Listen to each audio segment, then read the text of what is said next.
Well, we've made it to Friday, the 12th day of November, 2021. Thanks for watching and listening to the Day Weather Podcast. It's being brought to you by the good folks at Chugwater Chili. Go to chugwaterchili.com. Take advantage of some great early discounts. Christmas is going to be here before you know it, folks. Get your orders in as soon as you can. In fact, this week, you get 15% off of all gift baskets at chugwaterchili.com. A great gift idea, especially for that cook in your family looking for something different. As we take a look, more wind, I'm afraid. Windy conditions on the plains, occasional snow showers in the high country. Really, more than anything, it's going to be the wind that you're going to notice the most. There'll be some snow showers at times in the mountains. There might even be Saturday night and Sunday morning a few rain or snow showers in the plains, but nothing more than you'll notice than the wind, as northwest winds aloft will continue. It's going to get downright mild Monday and Tuesday. In fact, there's a little sliver of southwest winds aloft that'll bring warmer air from the deserts in briefly Monday and Tuesday. Then next week, folks, I think is going to be very similar to this past week. Starts off mild. The middle to the end of the week gets colder as another fast-moving front comes out of the Gulf of Alaska and west coast of Canada and races through the northern Rockies and plains, bringing another round of colder weather. Doesn't look like a big storm. Then things are happening up north. What does that mean for us in the long term? Well, we're going to give you sort of two different scenarios of what may unfold here at the end of November into the month of December. But things are getting really, really interesting in the higher latitudes, and we'll show you what we're seeing and why it could have some impacts on North America, Canada, and the USA in the coming weeks. Today's satellite photo shows a nice big swirl of clouds. You can see the swirl of clouds goes all the way from the East Coast back into the upper Midwest here. Pretty potent winter storm for the upper Midwest and south central areas of Canada, into Manitoba, into parts of Saskatchewan and Ontario, then across the northern portions of the Great Lakes and northern plains here. As this cold air and this stormy weather heads over the Great Lakes, thing to remember, this doesn't affect us here in the Rockies, but it's an interesting little weather fact. That is, when you are in the fall season and you first see these waves of cold come over the Great Lakes, which are still warm for the summer, this is when you start to get the lake effect snows. And you can see along Lake Michigan here, and then also places like Buffalo, along Lake Erie, you're going to start to see some pretty significant snows. The UP of Michigan as well. And look at snow getting all the way down into the Appalachians in the northeast United States. Winter, folks, is kind of creeping in. Not dramatically, but sort of creeping in. And look at all this snow falling in Canada. This is important. You put snow down in the prairie provinces of Canada, this time of year, it isn't going to melt. And that makes it easier for Arctic air masses to gain momentum. As we take a look at the upper level pattern, here is your low over Wisconsin. High pressure, a broad area of high pressure is starting to push into the west coast. So the west coast is going to see a drier period of weather here into the Great Basin as well. But there's a little ripple right here that's going to come up, over, and down and through here Saturday night and Sunday. And that's going to keep us in a brisk and a strong northwest wind aloft. And there it is. There's that little wave. So Saturday afternoon, the Saturday night, there's going to be some rain and snow showers along this area right here and up into the mountains with more wind on the plains while the high pressure ridge stays just off the west coast. Here is the next system poised to come in as we get into the early parts of next week. And there it is. This is by Monday afternoon. We have a pretty potent front coming into Washington and Oregon. This looks extremely similar to what just happened this past week.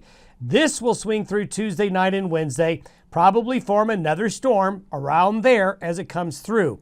As we showed you in the graphic yesterday, La Nina jet stream winds are strong. They tend to be more flat before they go into and have some undulations. And so it's more of a flat jet stream, which means fast moving systems that don't turn into big storms, but keep the weather busy and unfortunately keep the weather quite windy. This is what the precipitation looks like through Monday. There's going to be more snow up here in the Dakotas and Minnesota, eastern Montana as well. And then that onshore flow gets the Cascades and the mountains of southwestern areas of Canada, the Panhandle of Idaho, up into the northwest mountains of Montana.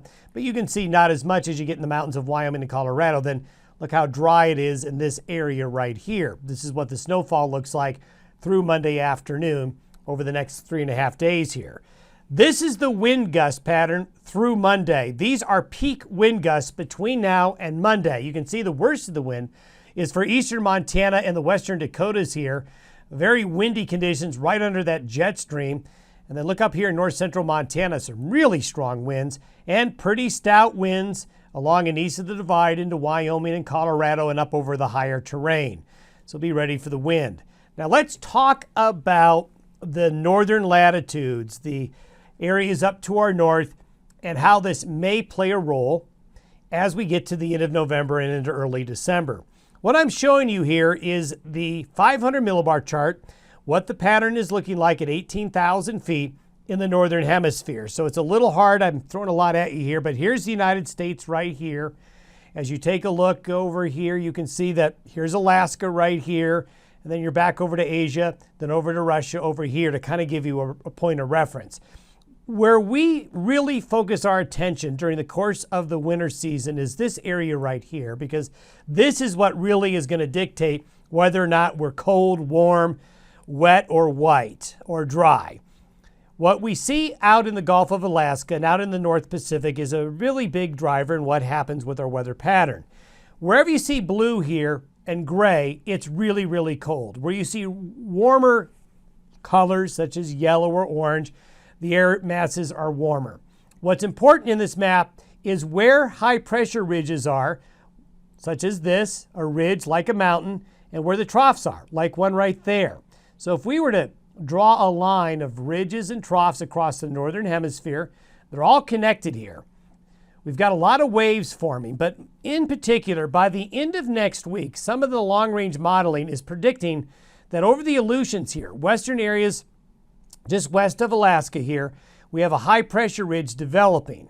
And you see all this blue here in the Northwest Territories, the Yukon, eastern areas of Alaska here. This is some really, really cold air on our side of the globe right here.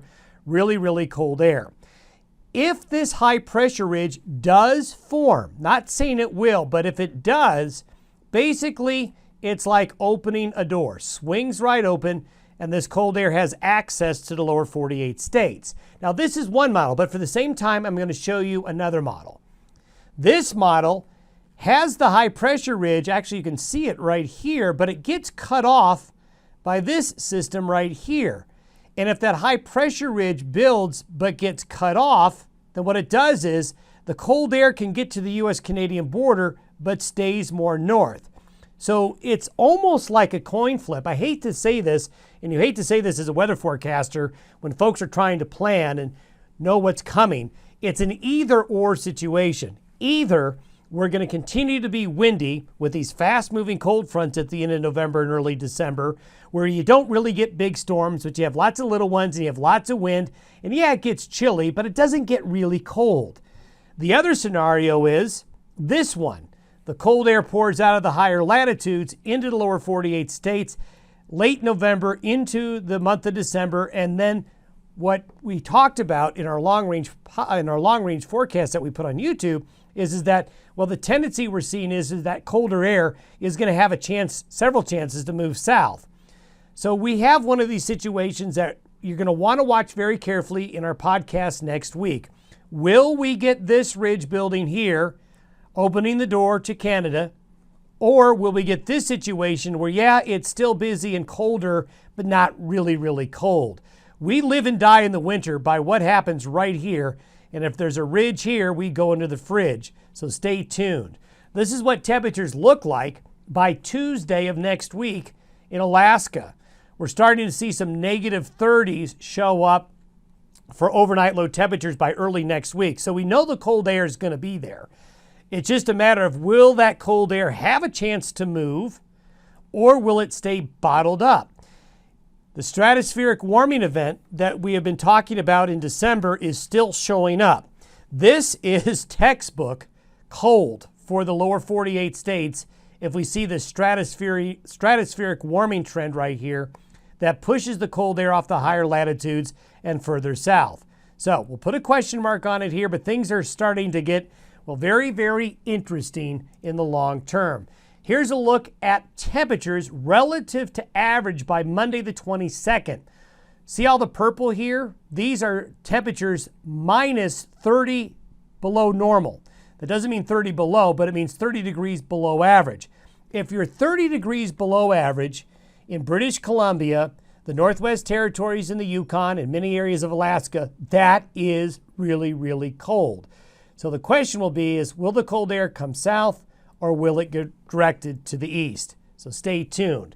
Now, one thing, when you look at gas prices, propane prices, heating oil prices compared to where they were earlier this week to where they were a year ago, if you were to look at those things that we're seeing now, and if we do see this colder weather develop, as we get to the end of November, December, January, and February, it's going to be a very, very interesting energy situation across the United States, Canada as well.